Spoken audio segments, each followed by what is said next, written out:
obviously some of the different things that might go into the preparation from going from a high school player to a college player. So, Coach Kevin Reed,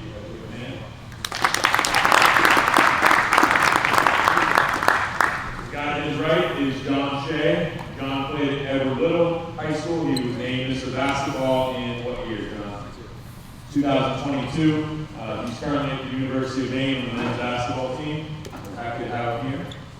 To his right, this is Landon Clark. Landon grew up in Bangor, played a couple of years at Bangor High School before transferring to St. Paul's Prep School. He was a member of the Maine United UIBL team, and he is now heading to Princeton to play Division I basketball, and he leaves in just a couple of weeks. So we're happy to have Landon here. To his right, we got Emmitt Byther. Emmitt is also a local legend in the Maine high school basketball ranks. Grew up in Old Town, Maine, played at Old Town High School, and he was then offered a preferred walk-on spot at the University of Maine. He's been grinding all summer, and we've heard really good reports about how he's been playing so far for the Blackbears. To his right is Ace Flagg. Most of you guys are probably familiar with Ace. Ace played at Columbus High School for a year, won a state title, left after his first year at Columbus to play at Montverde Academy for 2 years, won a high school state championship and a high school national championship at Montverde, and then he transferred to Greensboro Day School in Greensboro, North Carolina, where he won another state championship, and he then accepted a full scholarship to play at the University of Maine. So he's here now. We're really happy to have him back in the state. He, just like Landon, played for Maine United UIBL, and he has some really good perspective on just what it takes to transition to the next level. And then all the way at the very end, this is Pierce Walston. Pierce grew up in Orono. You see his name on the wall. He was 2003-2024 Gator Player of the Year. He's going to be playing at Husson University this upcoming winter. He also trained young players here at Results, and as a former point guard in high school and future point guard at college level, he can offer a unique perspective as well. Okay, so give, again, just a quick round of applause for yes. So the way I'm going to do this, I will ask some questions. They will volunteer to kind of give their perspective. You might not hear an answer from every single person on the panel for every question. I'm sure that some people will jump at the opportunity to speak to these guys depending on the question I ask. Some questions may be more relevant for Coach Reed, where the others may be more relevant for some of the current players. Okay? So I will first start with this question is for the players. What was the recruiting process like for you, and what do you suggest for some of the younger current high school athletes to be focused on in terms of how they can best be recruited, some of the things that they should make sure they do ahead of maybe playing in the live period events to make sure that they're being seen and that they're not only just seen, but also they're making sure that they're showing their true abilities to prospective coaches. All right, Mr. Landon. What's up, guys? So the recruiting process, obviously is something that's kind of at the forefront of our minds, going through high school and all that. For me, I always try to give the advice of, a lot of people get stuck up on whatever level you're thinking, Division III, Division I, Division II, of trying to get the most offers and trying to get the most eyes on you, trying to get the most coaches to see you. And the thing that I always try to emphasize is making sure you find the right fit for you. So a lot of people will try to be too patient with it and drag it out and drag it out and drag it out until there's nothing left. And then all of a sudden you're sitting there in December of your senior year and you don't know what you're doing. So what I would tell all you guys, the next year, I know most of y'all are going to be seniors, something like that, coming up. So when you get into these live periods last year at AAU, is to focus on, when you have colleges and coaches reaching out to you, to really invest and find the right fit for you early. The timeline's different for everybody. I know sometimes it ends up being later for guys, but for some of you guys who got them, talking to you early, just find that fit early so you can really build a connection with them and get that settled. Because really, I know for me, a big part, as soon as you commit, your confidence is crazy. And so I remember last year when I committed in June, that June and July for me, I was playing like the best basketball. I was so confident. Going into my senior year, I already knew where I was going. So my advice would be, as soon as you find that fit for you, don't hesitate to just go for it. You know what I'm saying? And don't make it drag out all the way to the your senior year. Anybody else want to add to that? Players want to add to that? Okay. All right, so this next one is for Coach Reed. Coach Reed, like I mentioned, he was at the University of Maine as an assistant coach for 3 years, 4 years? 3 years, all right? So he has a lot of experience getting out on the road and recruiting at some of these different events, and he's evaluated a lot of players. And so I want him to share some perspective on if he goes to a live peer event. Let's say that he flies out to Spooky Nook, and it's his job as an assistant coach to get his eyes on and try to take notes on 3 to 4 potential point guards and 2 guards to bring back to the head coach to give a report on, so they can look at, all right, is this kid worthy of a scholarship offer?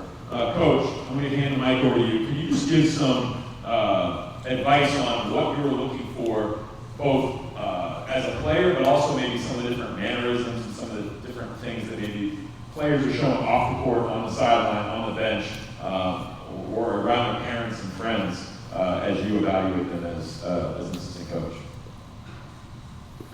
Afternoon, guys. You doing all right? Cool. Some of the things that we would look for as coaches is body language is huge. Right? So how are players engaging their teammates? Are they high-fiving, or are they sucking their teeth, pointing fingers? What's their body language like when they get sucked out? What's their body language like during warm-ups? So we're observing everything. We want to get an idea of who we are recruiting as a person and as a player. I would also say that we're looking for guys that have high basketball IQs that know how to play the game. I've heard a good coach say the fast take from the slow, the strong take from the weak, but the smart take from them both. And so when I'm watching kids, I'm seeing, does this kid realize how the floor is spaced? Does he realize that that's a good shot or a bad shot? I think oftentimes in our individual skill sets, we're looking at how well somebody can dribble, if they're a good passer, how well they can shoot it. But along with that, it's knowing when to dribble, when to pass, and when to shoot. So decision making is a huge, huge thing that coaches, or at least our coaching staff, look for when evaluating players. Very good. That was great. All right, next question. As you know, most of our college players here on the panel are in the middle of that transition period between being a high school athlete and being a college athlete. My question for you, as you just kind of finished up your first summer playing college basketball, what was the biggest eye-opener or maybe adjustment that you had to make going from playing high school basketball to now acclimating to college-style basketball?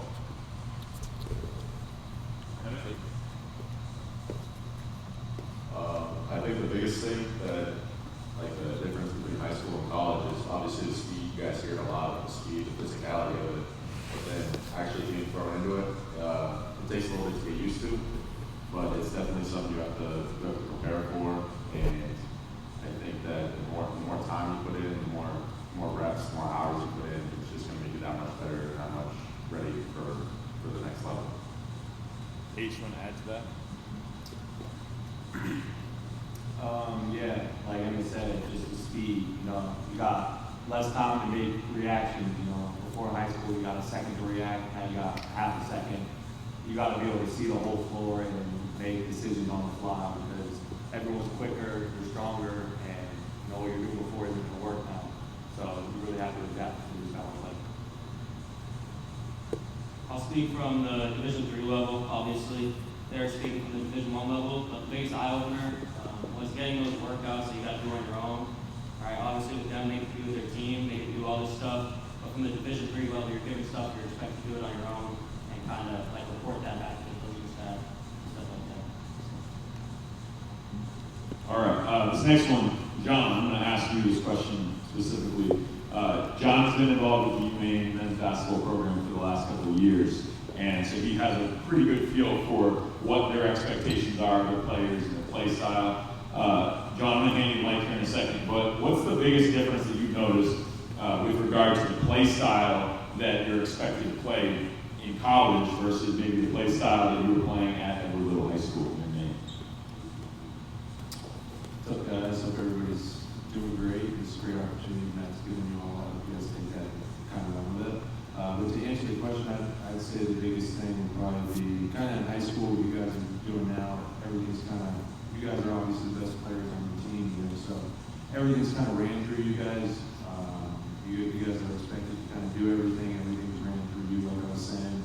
But at the college level, nothing's really, I mean, yeah, you're going to have plays run for you, things like that. But at the same time, there's going to be sets and then there's going to be options out of sets. So, I mean, there's going to be a set for one person and then there can be 5 that can do it and score out of it, right? So not everything's going to be run for you at the next level, especially if you're the best player now, you're not necessarily going to be the best player at the next level. So I would say going through those things, just, I mean, kind of taking that as you will and just continuing to make yourself the best player possible and continuing in the right direction. Just to kind of add to that, based off what he's saying, you're playing out of actions, and it's really important that in order to play at a high level, you need to be a good decision maker. You need to be able to make reads. It's not just about, can you make shots, can you handle the basketball? You have to know how to play the game. And Coach Reed talked about that when he's out on the recruiting trail. He's looking for players that understand spacing, understand positioning, can be able to adapt to their environment, can be able to play in a different position than maybe they're always comfortable if need be, right? Can they guard multiple positions? I think that's also really important. So adaptability is super important as you're making that transition from high school to college.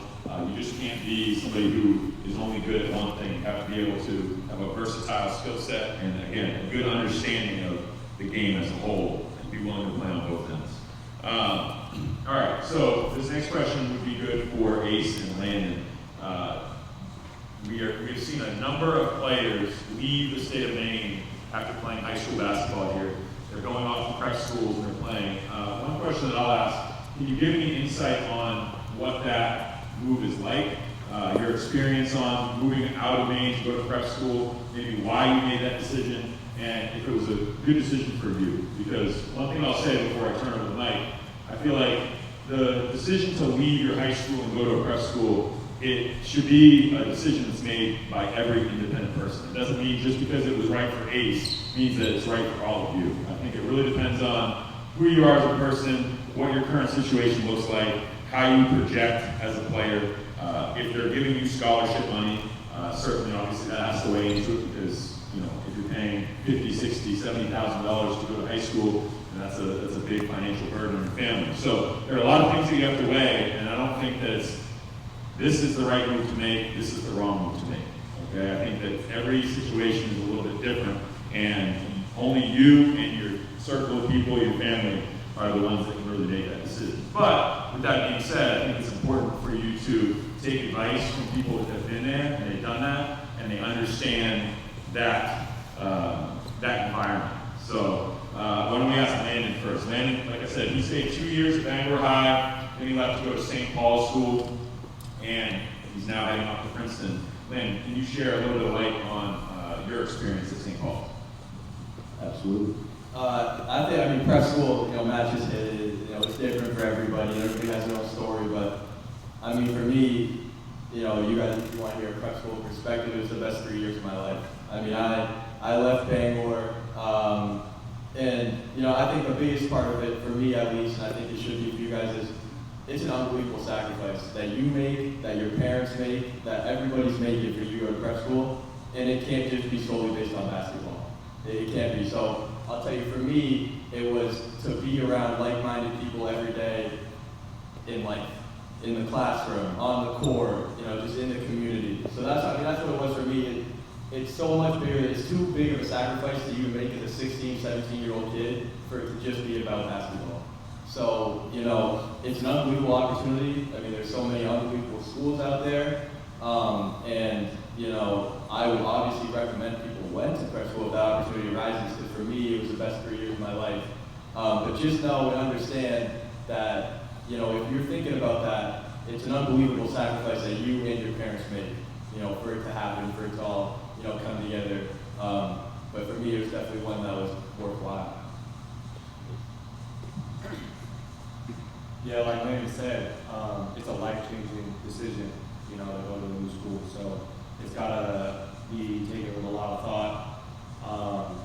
Me personally, my decision to go to Montverde, before going into it, I knew that I was going to play at least my first year. I wouldn't get any minutes, but I think my decision was more, going to the #1 school, that being able to play with the players every day, that we're the best in the country.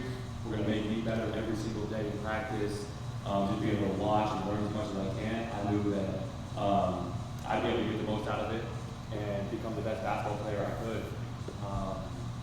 And then, come senior year, wanted to play a little more, so decided to move to Greensboro. And again, it's hard to move schools. I know most of you, probably grew up with your friends from your school your whole life, so we have to move away from them. It's a tough decision. You really got to think about it, talk about it with your family, put a lot of thought into it. And at the end of the day, whatever you think the best decision is, you always, follow your heart and what you want to do. Just one more thing about the whole prep school thing. I think some people, especially as it's come out more recently, is some people see it as, oh, we think we're better than Maine basketball now. These guys who go off to prep school, they think they're too good for Maine basketball. I just want to say, for me personally, I know for Ace, I know for everybody's got to prep school, and I hope you guys think it too. It is nothing against Maine basketball if you go to prep school at all. I mean, there's a bunch of you guys sitting in here, there's a bunch of us. Like, we weren't too good for Maine basketball when we left at all. It's so much more than a basketball decision. So if you make that decision, and you see people make that decision, it's not people thinking that they are better than high school basketball in Maine, because they're not. I mean, there's some. Look at this right here. I mean, we have what, 3 or 4 prep school guys in this group right here. We have however many. I mean, you guys are all big time basketball players. So the guys who go to prep school, it's not because they think, or it's not because they are better than Maine basketball players. I mean, you guys are all talented as hell, and most of you guys play at public high schools in Maine. So if that's working for you and you love it and you enjoy it, do that, because you guys are killing it right now in public school, and you guys are great players. You know what I mean?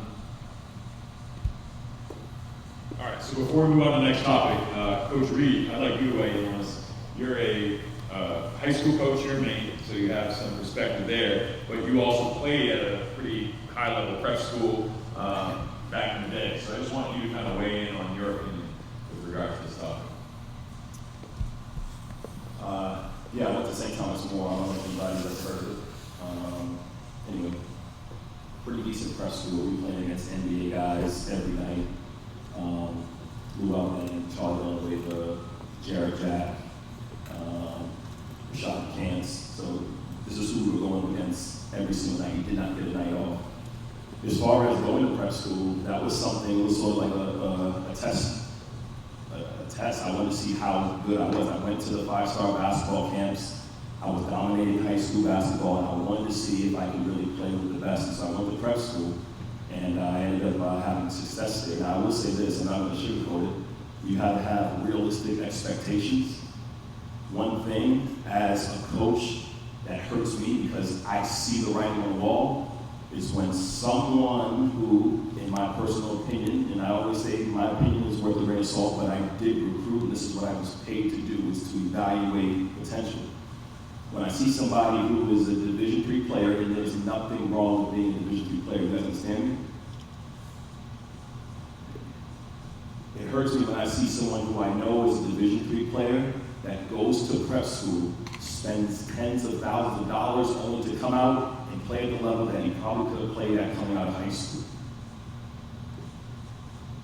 I don't want to be the bad guy here, but you guys understand where I'm coming from? You got to have realistic expectations. You got to weigh the pros and cons, and like Ace and Landon said, it's a sacrifice for your family as well. But to piggyback on what they said, I'm not here without prep school, so it was the best decision that my family and myself has made. So I'm a prep school guy, through and through. Great perspective and way to be honest. It's really important that as you guys are coming up through, you surround yourself with true tellers, people that are going to be honest with you, not just tell you what you want to hear. So it's really important, again, that you take a look in the mirror, but also you're asking people who not only have an opinion, but also have your best interest in mind, and really can can take a deep look at who you are as a person, who you are as a player, and be able to give you good advice on what your next move might be. Okay? So we're going to change the topic. We're going to talk a little bit about preparation, routine. So the question I have for all of you guys is, at what point in your playing career did you really start to hone in on the other stuff? And what I mean by that is not just playing basketball, but focusing on your diet, focusing on your sleep patterns, focusing on your recovery, also getting into the weight room and building up your body. All of that stuff is very important, and that's one thing that we hope to try to instill in all of you guys that come to this camp. It's got to be a holistic or comprehensive approach. If you want to play at the next level, if you want to be the best player you can possibly be, you got to really make sure you're putting all your energy into building up your body, making sure that you're recovering, making sure that your diet is locked in. So can you guys share not only like when did you start taking care of those other things, but why and what it has done for you guys as athletes and how it's helped you guys improve your performance? Anybody want to step up and go first?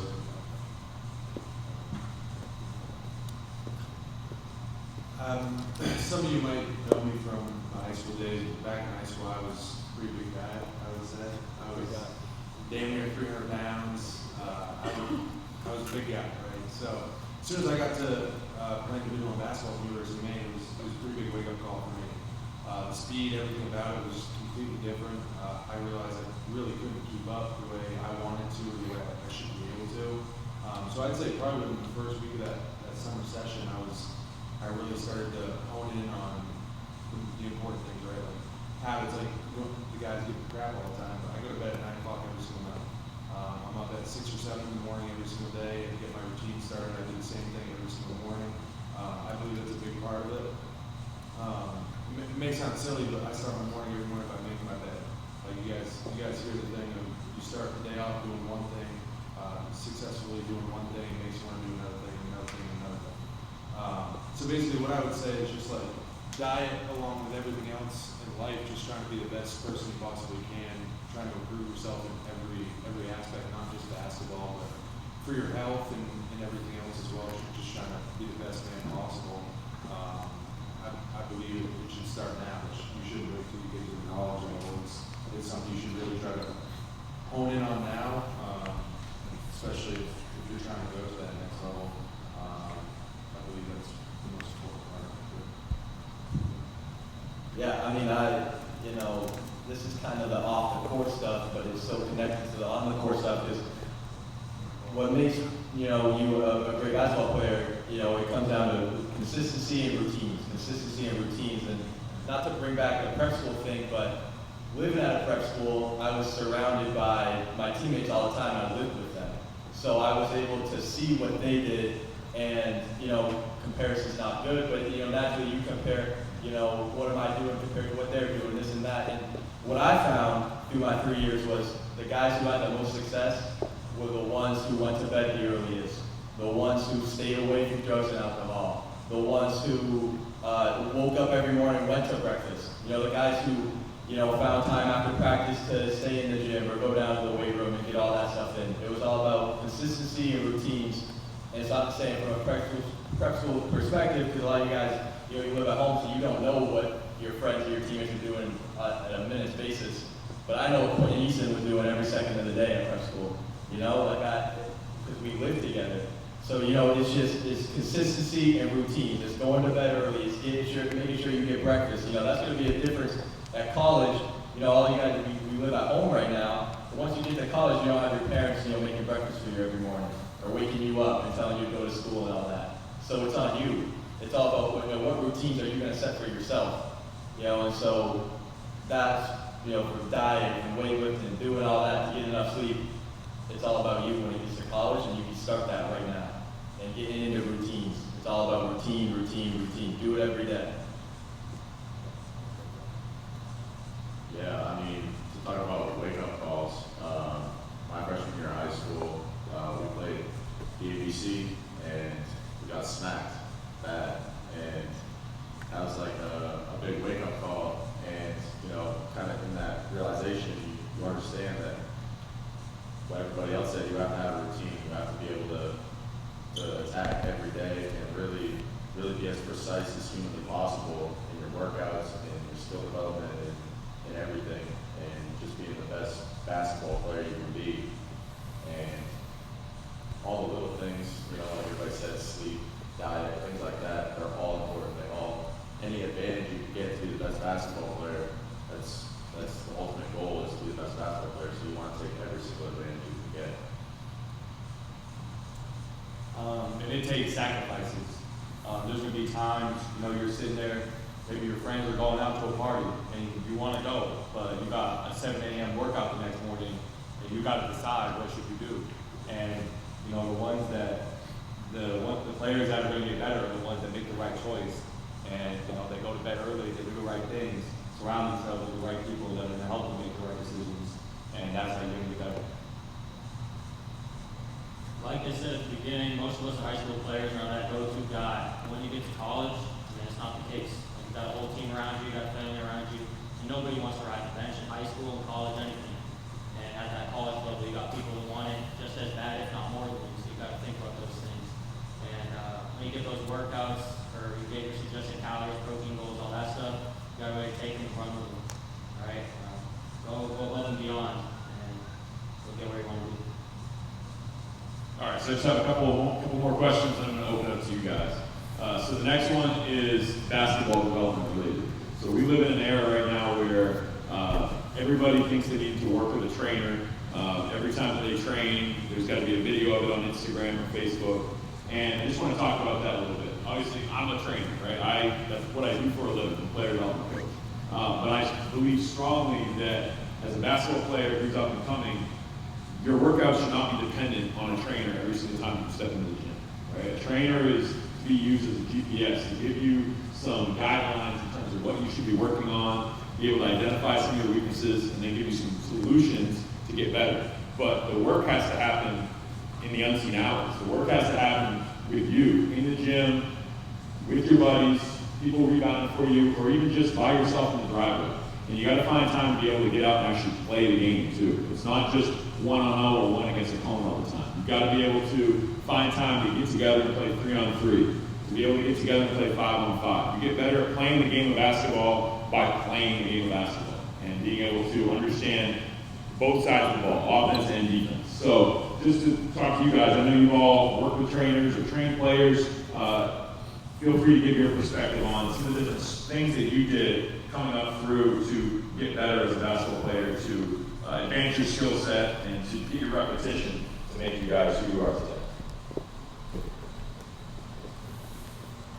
Landon and I were just talking about this at lunch. Like, the players that are up top level aren't out there doing like a ton of crazy stuff in training. Like, we were talking about this last week with Landon and Coop in the gym. They were just doing stuff like that shooting activation you guys were doing at the beginning. It's simple stuff that's going to make your game just come to you a little bit clearer, I guess, in a way. Don't overcomplicate it. I think the biggest thing with trainers and stuff like that, a lot of you probably go work out with a trainer and whatnot, but the biggest thing you can do is listen to them. You don't need to work out with them every single day, every single week. You need to, like, that can get expensive, obviously, as most of you know, but like, you listen to them, and then you go work by yourself, and you really take what they say to heart, and you go focus on it in the gym by yourself. And if you're focusing on it by yourself without any distractions, that really helps build your game. That's listening is the biggest piece of advice. I mean, I would just say working on game type shots, game type action, stuff like that. You know, anybody can go in the gym and stand still for 30 minutes and shoot threes, but that doesn't happen in a game. So, you know, work on move, work on backdoor cuts and finishing. I mean, simple stuff like that. That's kind of what I work on. Like, that's what I do drills. I do a backdoor cut, finish, come off, hit a three. You know, it's, don't think that, I mean, people get wound up in how much time they're spending in the gym, but it's more about what you're doing in the gym. You know, it's not about how much, you gotta spend time in the gym, but if you're spending a half hour standing there shooting a set three, or 15 minutes doing cuts into a moving three, that guy's gonna get a whole lot better. You know, so it's about what you're doing in the gym, not about exactly, you know, how much you're doing in the gym. And then Matt mentioned just development and all that, and this is a lot of off-season stuff. And I know this is a basketball camp, and I'm a basketball player. But you guys are all high schoolers. I played 3 sports in high school. And so I would encourage you, and I know AAU takes up a lot of time, and I know there's fall ball and all that, but I would encourage you guys, I know some of you do, if you play multiple sports, keep playing them. So keep playing them in high school. Play multiple sports for as long as you can. You know, in high school, you know, play football in the fall, play soccer, cross country, whatever they are, do it. Just have that chance to go out there and compete all the time. You know, because it's great to be in the gym and it's great to get work in, but if you're only in here by yourself and you're not competing against each other, you're getting better as a basketball player, but you're not getting that much better as a competitor. And at the end of the day, it's about what you can come, where you can do in the winter, you know, when that ball gets tipped up, you know, for a 40-minute game in college, and it's about how competitive you are. How good of a competitor can you be? So, I mean, that's just, Matt talked about development, and I became such a better basketball player playing football and playing baseball in the spring. So I just encourage you guys, you know, if you aren't, maybe pick something up if you can, and if you are, continue to play it for as long as you can. I promise you it's going to make you a better basketball player. All right, so the last question I have before I open it up to you guys has to do with recruiting, and the question will go to Coach Reed. We live in a different era now, so there used to be a saying, "I'm good enough, we'll find you." Nowadays, you go to these AAU events, and there might be 50 courts, and you know, to hope that the right school is going to find you playing on court 39 all the way in the back, it's probably very unlikely. So you want to advocate for yourself, you want to do it the right way, and there's different strategies, different things that you can do to help your chances of getting in front of the right coaches, the right schools that might be a good fit for you. So, Coach Reed, can you just weigh in on this a little bit and share what a player can do? Let's say that they're preparing for their summer season of events. What can you do to advocate for yourself in an appropriate way before you head off to those events? What? Good question. Let me say this. For starters, watch what you post on social media. All right? And here's why I say that. I remember being in a coach's office, and we took the eraser and erased the kid that was on our whiteboard because of something he posted and the fact that his parents actually liked it. That kid we were no longer interested in having that kid to be a part of the UMaine family because of a post. So I know social media is really, really big. You guys have to be really careful because once you put something out there, it's out there, you understand? So as far as getting yourself ready, I think it goes along with always being ready. So that goes along with what are you doing? Are you waiting for a trainer or are you self-motivated? When you guys are in the gym, are you working on just your strengths because you know you got this move down pat? Or are you working on your weaknesses? Oftentimes, a lot of players don't want to go to the gym and focus 35, 45 minutes to an hour on their weaknesses because it might play with your confidence a little bit, but guess what? You want to work on your weaknesses to the point where you don't have them. It's not about what it looks like on social media or what you feel confident doing in the gym. It's about working on your weaknesses to the point where you're a fully well-balanced player. And I would say when you go out there on the court, you don't want to, you see coaches on the sideline. We were, where were we at this summer? Philadelphia. John Calipari walks right behind our bench. And our guys are all, does that mean that someone takes the basketball, dribbles 45 times and shoots a fadeaway three, hoping that John Calipari? No. Right? You just want to stay consistent. You want to be a good team player. I'll tell you what, as a professional, we had what we call glue guys on our team, if you believe that. Where guys got contracts, not necessarily because they were dominating the game, but because they were great locker room guys that people love to be around. So your personal character weighs into the recruiting process, and even if you guys are so fortunate to play professional, you're going to see contracts come because that's a great blue guy, that's a great locker room guy. Everyone loves to be around him, and he rallies the troops. Might play 6 minutes a game, but he's a great clapper and a great encourager. But I would just say when you're out there in front of coaches, play the game the way it's supposed to be played. If your team has a system, stay within the system. You don't have to try to break plays to impress. When your opportunity comes to knock down a shot, knock it down, sprint back on beat, it's the little things that a lot of coaches are looking for, right? And one of the things that coaches really don't like to coach is effort and attitude. Those are things that you guys can control. So when you're out there, have a good attitude, play with maximum effort. They can work with you with your ball handling and your shooting form, right? Your body. you guys control the things that you can control. And I say let the chips fall where they may. All right, so I want to open it up to questions that you guys might have. All right, so feel free to raise your hand if you have a question for any of the guys up here or a question for me. Don't be shy.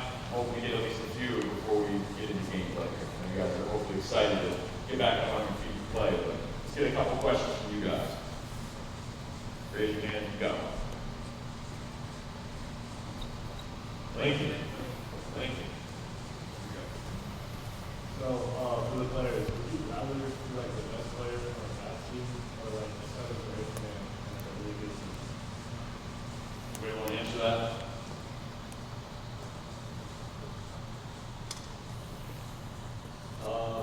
For me personally, I never cared about anything more than winning. I always pride myself on doing anything I could that would help my team win, whether that's go out and dive on a loose ball or sit on the bench and clap for your teammates. So, any position you're in, you got to find ways to help your team win. Like Ace said, morale's just a lot better when you're winning. And being that seventh or eighth guy is probably going to be like, for most of you guys are going to go from high school to college basketball, you're not going to be the best player on that team, especially as a freshman. Like, when you go in, you're going to be brought into this family-like atmosphere. And hopefully you're winning, because morale will be better.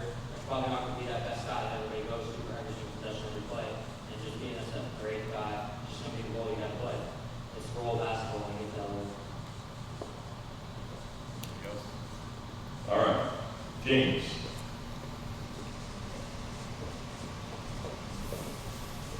As a coach, have you ever asked somebody out of the whiteboard for praise?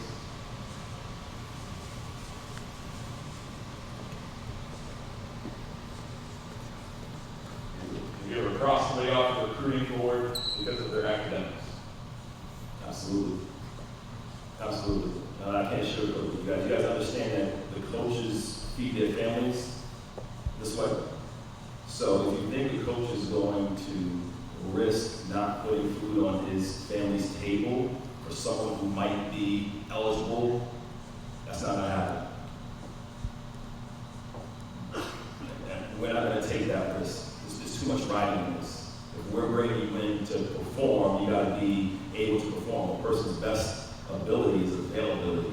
And if you're not available because your grades are suffering, then you are not, you're not helpful in this matter. You're not helping yourself, you're not helping the team or anybody else. So, absolutely. All right, a couple more questions. Kyle.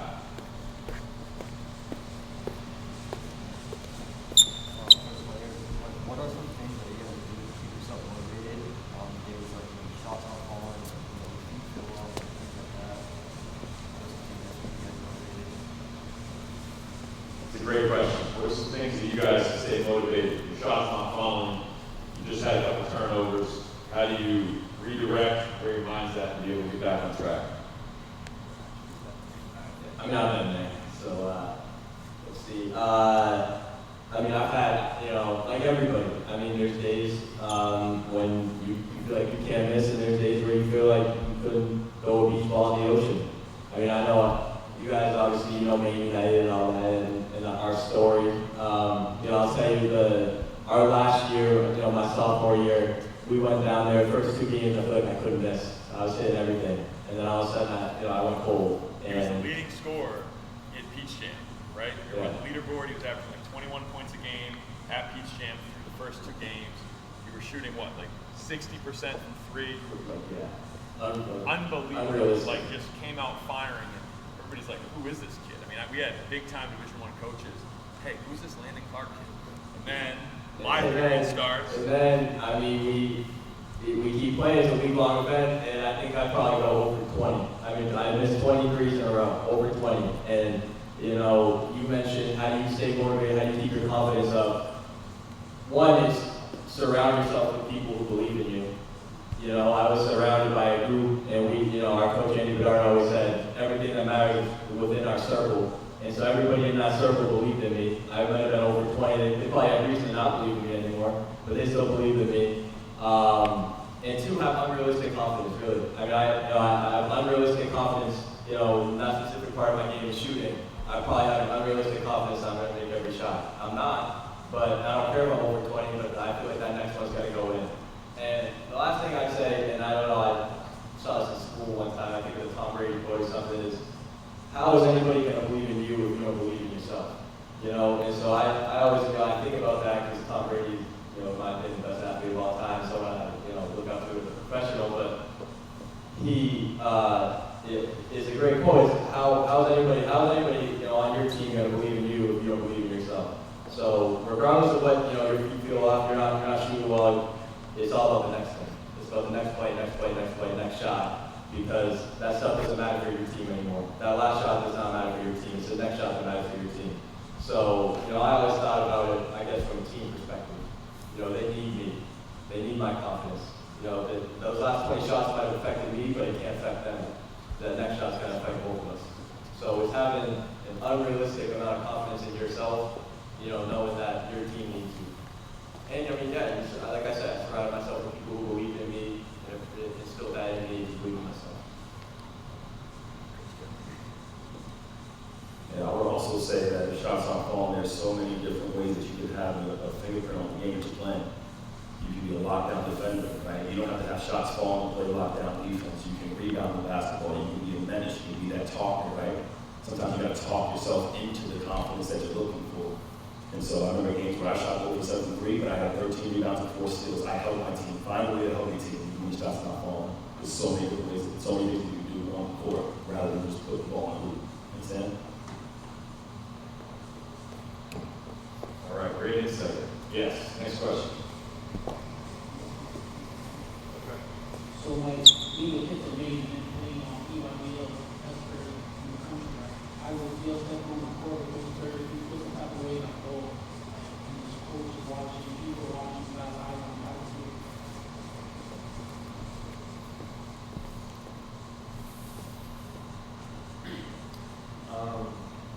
I know for me, when I was at EYBL, I stepped on the floor. You can tell when other teams look at you, they think you're from Maine.